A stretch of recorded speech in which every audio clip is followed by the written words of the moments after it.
ปื๊ดติโถคือได้ข่าวกองใหญ่มาแท้ชิมอะไรก่อนชิมไก่ทอดจริงเหรอ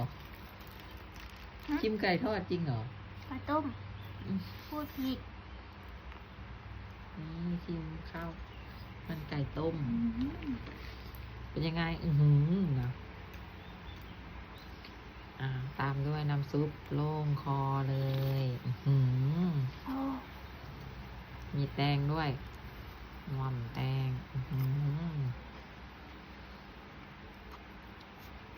ต่อไปชิมอะไรไก่ทอดชิมไก่ทอดมีคนอยากกินด้วยแต่ว่ากินไม่ได้จริงเหรอเคี้ยวไม่ได้แก่แล้ว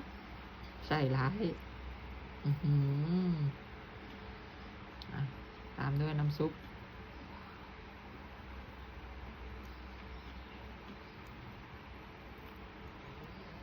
โล่งคอ